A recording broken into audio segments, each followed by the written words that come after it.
that I'm a member of. And I thought it would be fun for me to go over all these categories and share with you why I voted for what I voted for, and that it would just be a fun thing to do. So here we go. The first category is the best. Actually, let me move this up. The first category is best indie feature, and I went with Sorry Baby. I really loved how it balanced tone and the script and the characters. It felt very authentic, but it wasn't like heavy or overbearing. It just felt real, and I just loved it. Sorry Baby is best indie feature. You're gonna hear a lot of repetition because I didn't love a lot of the awards movies this year. I most of them I recommended. I saw the value in them, but they didn't particularly speak to me. I didn't love them. I thought they were a lot of them had like really messy scripts and just didn't quite work for me. But we're still, we're seeing good films, but just not my favorites. So best indie feature, Sorry Baby. Best action or sci-fi, I went with F1 for this category. It would be either F1, Superman, Warfare. All three of those I thought were good films. Best first feature, I went with Sorry Baby. Again, I love that film. Best horror or thriller feature. It's very surprising to me that they didn't have Sinners in this category. Like, that's strange. But out of the ones they've listed, I went with Final Destination Bloodlines. Maybe surprisingly so, but it's 28 years later. Black Phone 2, Bring Her Back, Final Destination, Together, and Weapons. I think that Final Destination Bloodlines is the most entertaining, most well put together of those films. The rest are kind of messy, have things I don't like about them. I don't know. I just think that Final Destination Bloodlines was so much fun. I had a blast at it, and I'd never seen any of the series. So that's my favorite of those ones. That's what I voted for. Best performance in a horror or thriller. We have, I voted for Alison Brie in Together. She's quite good in that. They nominated Indy the dog for Good Boy, which is absurd. And I was tempted to vote for it just to be absurd, but I decided to be a good critic and vote for a real performance by a human being. Um, and then best young performer, I went with Jacoby Jupe for Hamnet. It is a great child performance, very raw, very real. And if he got nominated for best supporting, I wouldn't complain. And it was so smart that they had the actor playing Hamlet, because it's about Shakespeare writing Hamlet after he loses that after the death of his son, that it to have that actor be Noah Jupe, so that he looks so much like Shakespeare's own son who died. Like, that was very smart. Very well done.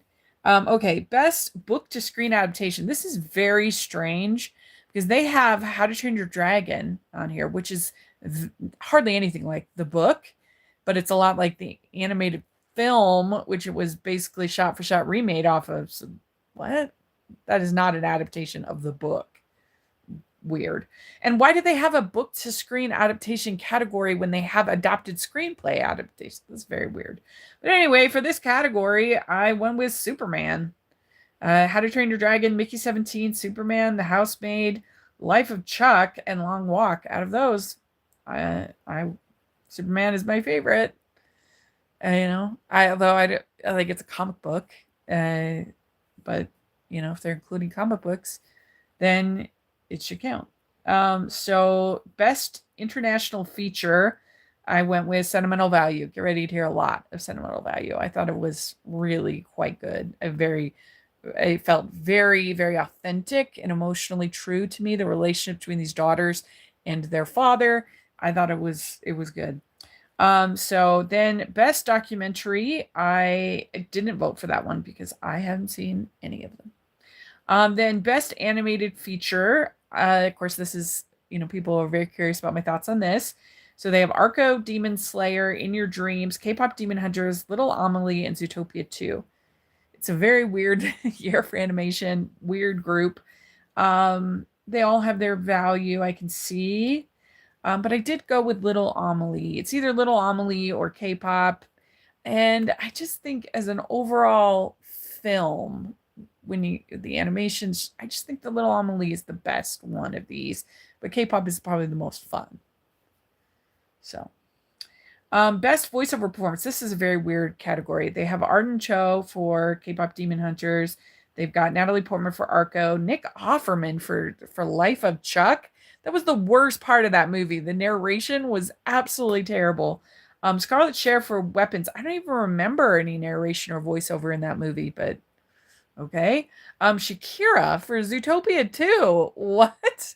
She has the song, but maybe like 3 or 4 lines of dialogue? Like that's bizarre. Will Patton for Train Dreams. I guess there's narration. I don't even remember narration. It's been a while since I saw Train Dreams. So those are some weird choices of the like interesting, creative voiceover performances that we got this year. Like, I'm definitely gonna give it to Arden Cho, but I don't know. I feel like it's very strange. For best cast ensemble, they have Jake Kelly, One Battle After Another, Sentimental Value, Sinners, Wake Up Dead Man, and Wicked for Good. And I went with Sentimental Value. It's so strong, that whole cast.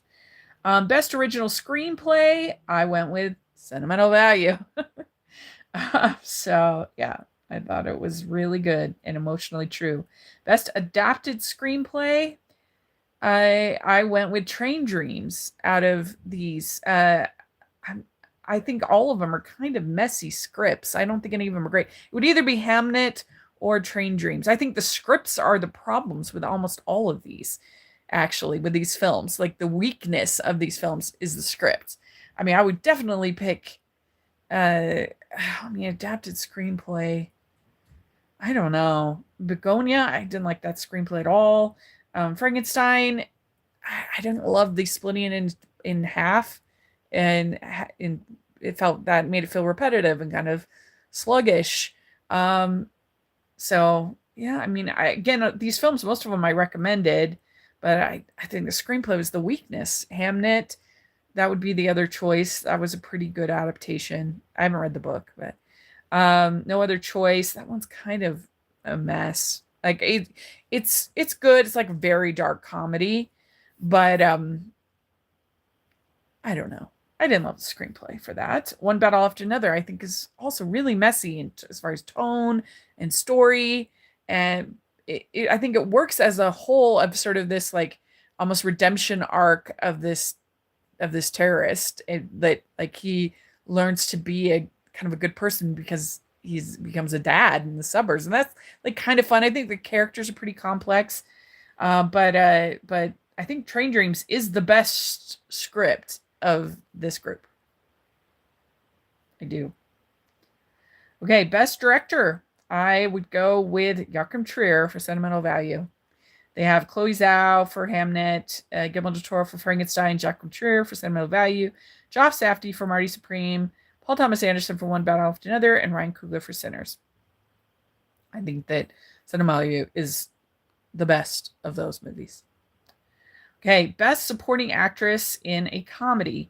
I went with Ariana Grande or musical. I went with Ariana Grande for Wicked, even though that is not a supporting performance. That is absolutely absurd. But the rest, I don't even think are comedic performances like at all. So at least that's a musical performance. I don't know. That annoys me. Supporting actor in a comedy, I went with Adam Sandler for Jay Kelly. I am not a big Adam Sandler person, fanboy, but I think out of these, I think it's the most sort of nuanced comedic performance. And that's what the award is for. Best actor in a motion picture, comedy, or musical. It would be either him or Jonathan Bailey for Wicked, but I don't feel like Wicked for Good gave Jonathan Bailey that much to do. So it'd be almost more like borrowing his performance from the first one. So I think Adam Sandler for Jay Kelly. Best actress in a comedy or musical. They have Testament of Anne Lee as a musical, which I think is a little stretch. I mean, if Anne Lee is a musical, then why isn't Sinners? Sinners has way more music than Anne Lee, so that's bizarre. But out of these nominees, I would definitely give it to Ava Victor for Sorry Baby. That's for sure. Best actor in a motion picture, comedy or musical, I would give it to Leonardo DiCaprio for One Battle After Another.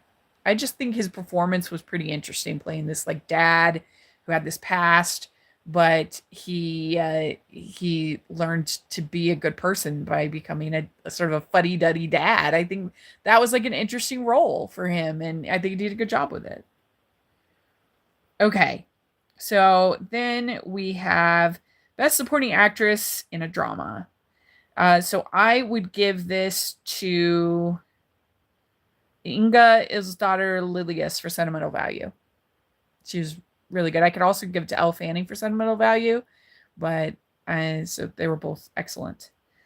I do not understand why Anne Lee would be considered in a musical, not Sinners. Bizarre. Best supporting actor in a drama, I would give it to Stellan Skarsgård for sentimental value. I think that should be a lead performance, but he was really good in that. Best actress in a drama, I would give it to Jessie Buckley for Hamnet. She was very good, very emotional. I've been a big fan of hers for a long time, and I think she really delivered in those scenes that she needed to deliver. I could also give it to Renate Redzepi for sentimental value. She was also very good. So then best actor in a motion picture drama, I would give it to Joel Edgerton in Train Dreams. He was really good in such a sprawling, emotional performance. It requires him to go to so many different places. He has to do a voice. He has an accent. He has to. It's a lot, and I just think it's the best out of all of these nominated. Okay, then last two categories is Best Motion Picture Comedy. And this is just so annoying to me because out of these, so there's one musical, Wicked for Good, and then the other five are all supposed comedies. And here we had a year where you had Naked Gun and Splitsville and Fackham Hall, like really uproarious comedies. Of course, none of them get nominated. Like Begonia getting nominated over Naked Gun is just absolutely absurd and ridiculous and frustrating. But out of the ones that they picked here, I have to go with One Battle After Another. I think that's the best out of these six movies. Even though I think it's kind of messy and it doesn't 100% work, I do think again sort of the story of this former revolutionary terrorist guy who sort of becomes reformed by becoming a fuddy-duddy dad is like interesting and entertaining, and the characters all have layers, and the cinematography is incredible, and there's some great action scenes, and it's surprising, it keeps you guessing.